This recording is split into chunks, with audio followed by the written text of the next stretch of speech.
Bien, je vous fais un petit update là. En ce moment, j'avance pas beaucoup sur les maquettes parce que j'ai pas le temps de m'en occuper, donc ça reviendra bientôt.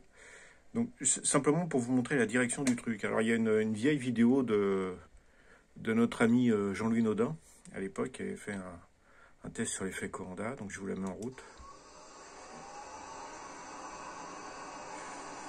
Donc qu'est-ce qui se passe dans cette vidéo? Bah, tout simplement, il y a un flux qui sort là. Après, il fait une mesure, c'est un flux qui est à 15 mètres secondes, qui sort d'ici et qui passe en surface.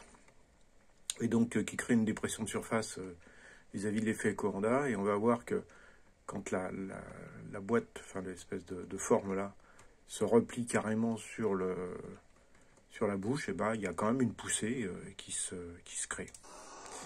Voilà. Donc c'est une poussée qui est assez forte, hein, parce qu'on voit bien que voilà. Voilà.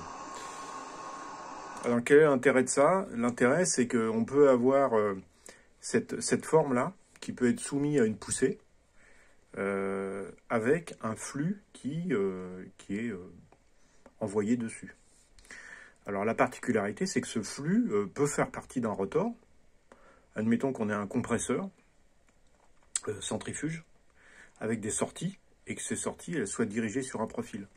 Donc en fait, le profil, lui, il va subir une poussée, et donc on peut produire de manière embarquée une poussée sur une pale, en fait, parce on va appeler ça une pale. Et en fait, on peut avoir un compresseur centrifuge que l'on fait tourner. Quand on le fait tourner, il éjecte du flux. On peut le faire passer par une buse. Cette buse va être positionnée correctement vis-à-vis de la pale, et la pale va être soumise à une poussée. Voilà.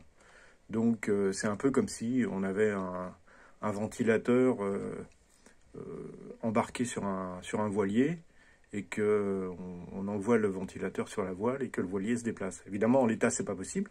Mais dans cette version-là, étant donné qu'on fait une dépression de surface, eh bien, effectivement, on obtient une poussée. Là, c'est évident.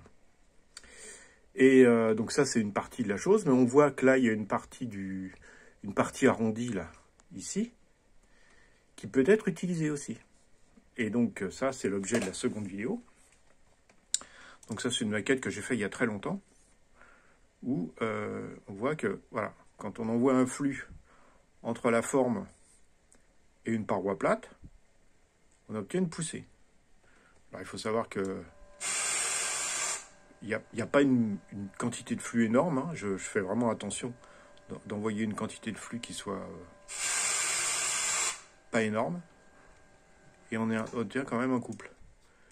Bon, après, je montre que ce couple, on ne l'obtient pas si on n'a pas une contrepartie. On n'a pas de paroi ici, et donc obligatoirement on n'a pas de mouvement mécanique. Parce qu'en fait, ce qui crée le mouvement, c'est le fait que je sais pas si on le voit un peu plus loin, et je le remets, c'est le fait que cette forme-là a envie de se rapprocher, par effet Venturi, a envie de se rapprocher de cette paroi, et donc ça crée un couple.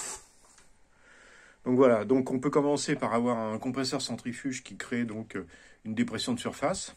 Et étant donné que le flux longe cette partie-là, on peut imaginer avoir une paroi autour qui a la bonne forme et qui va faire que le flux passant sur cette forme par rapport à la paroi, qu'il y a un couple additionnel qui se crée. Donc voilà, vous savez tout.